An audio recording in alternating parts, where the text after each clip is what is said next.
The Iron Islands, a small chain of islands off the west coast of Westeros. For its size, it plays a surprisingly moderate role in A Song of Ice and Fire. Home to the Ironborn, who are known for their naval and marauding skills. They are unique people with a unique culture, and they are also the only Westerosi group to worship the Drowned God. Though, fun fact, in Braavos, the Drowned God is also believed and worshipped by the Faceless Men. The Drowned God is an underwater creature depicted vaguely as a humanoid in statue renditions. Even though it's described to be humanoid, it also looks otherworldly and very Lovecraftian. What's up, everyone? This is Jess from Games of Power, and welcome to Game of Thrones History and Lore Show, where I cover some of the most interesting, in my opinion, stories of history and lore that we can find on Planeteros. And today we'll be going over the Drowned God.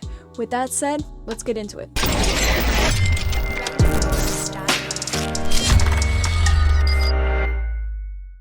The Ironborn get their practices of piracy and raiding from their belief system of the Drowned God. Their warring ways are a direct consequence of these specific religious beliefs. The Drowned God brought fire from the sea and created the Ironborn to reave, raid, and pillage, as told by the Ironborn.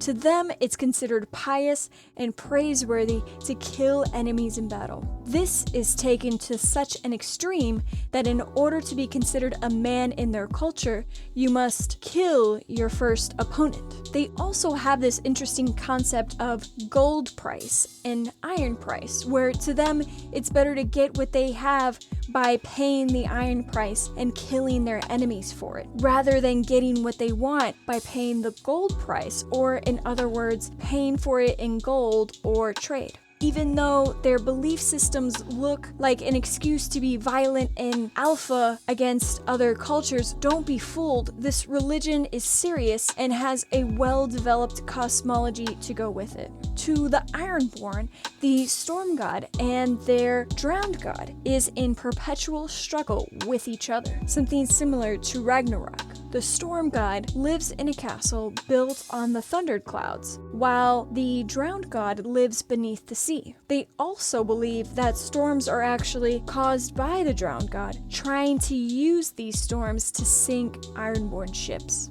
The Ironborn also believe in resurrection from drowning, and a lot of their most famous figures have actually experienced this. Take, for example, the Drowned God himself, who, for the sake of the Ironborn, came back to life more powerful than before. Drowning is not a concept that the Ironborn fear. Since they are godly born, they believe that when they are drowned, they will live with the Drowned God under the sea, tended to by mermaids for eternity. As the Ironborn often say, the Drowned God is in need of a strong oarsman. You will hear the Ironborn say often, "What is dead may never die." This is a common prayer they state as they clutch their right hand in a fist over their heart. Drowned men are the priests of this religion, and they anoint their followers with seawater, their own version of holy water. Infants are baptized into their religion by pouring seawater over their heads,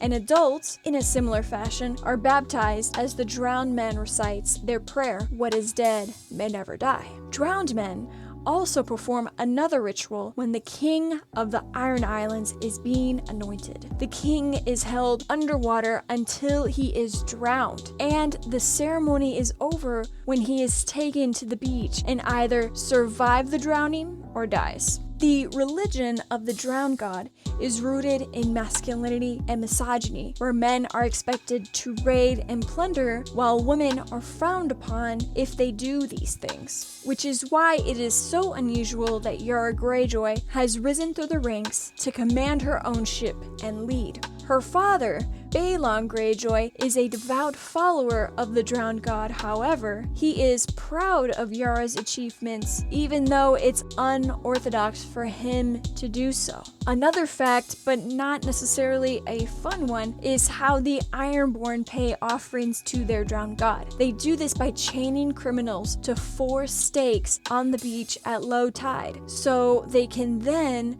watch the ocean slowly creep up until the criminal is drowned underwater. As you can see, violence is a very normal thing for the Ironborn and very much encouraged by their religion. As I've said before, the Drowned God is inspired by Norse myth, and the Ironborn are loosely based on the Vikings themselves. What's also interesting about the Drowned God is that it also holds similarities to Cthulhu, a cosmic deity hibernating underwater in the South Pacific, by H.P. Lovecraft, a horror author from the earlier parts of the 20th century. He is famous for writing the first fictional stories based on cosmic horror, a subgenre of horror fiction that emphasizes fear of the unknown or the unknowable.